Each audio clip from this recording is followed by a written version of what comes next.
Right, you lot? Buckle up because today we're talking about something truly exciting. No, not another electric car for heaven's sake.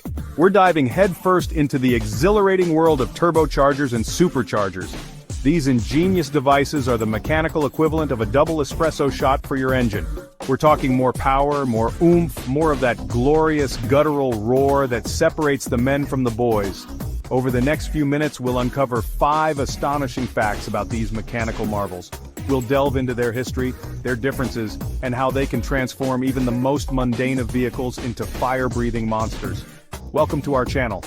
Today, we're diving into the world of turbochargers and superchargers.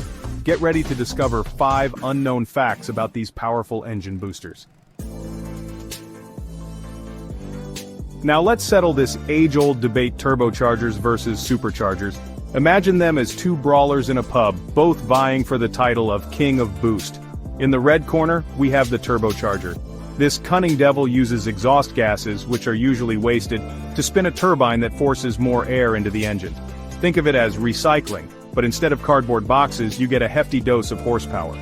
The supercharger, our contender in the blue corner, is a bit more straightforward. It's mechanically driven by the engine, like a parasitic life form that also happens to give you a massive power boost. Believe it or not, the concept of turbocharging has been around since the dawn of the 20th century. Early versions were about as effective as a chocolate teapot, but engineers, those persistent devils, kept tinkering. Then came the 1960s, and everything changed. Turbochargers finally became reliable enough for mainstream use, finding their way into everything from rally cars to Formula One beasts. Today, turbocharging is as commonplace as a cuppa in the morning, squeezing out more power from smaller, more efficient engines. You could say it's the automotive equivalent of getting blood from a stone. Now let's talk about superchargers. These mechanical marvels come in a variety of flavors, each with its own unique personality. First, we have the Roots type, a simple but effective design that looks like 2 bread rolls spinning together.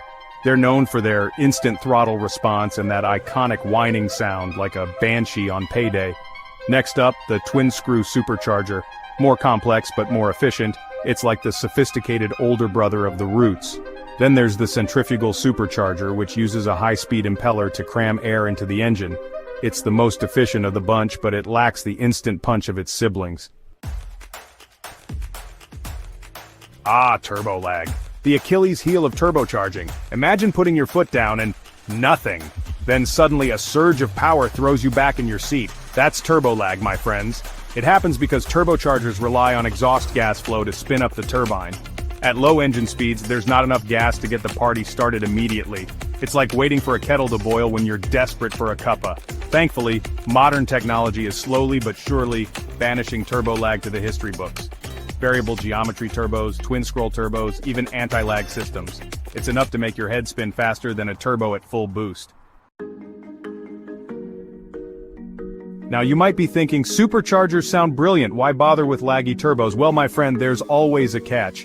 Superchargers, while undeniably awesome, are less efficient than turbochargers. Remember that parasitic life form analogy? That extra power comes at the cost of fuel economy. It's a classic case of you get what you pay for. If you want instant, brutal power and don't mind stopping at the petrol station more often, then a supercharger is your new best friend. But if you crave efficiency and can live with a bit of lag, then the turbocharger reigns supreme. Well, there you have it. 5 fascinating facts about the wonderful world of forced induction. Hopefully you've learned a thing or two and haven't nodded off in the process. If you enjoyed this high-octane journey through the land of boost, then do the right thing. Like this video, subscribe to the channel and hit that notification bell harder than a piston at redline. And be sure to leave a comment below with your favorite fact, your burning turbocharger questions, or even just your best supercharger whine impression. Until next time, keep it fast, keep it loud, and keep it boosted.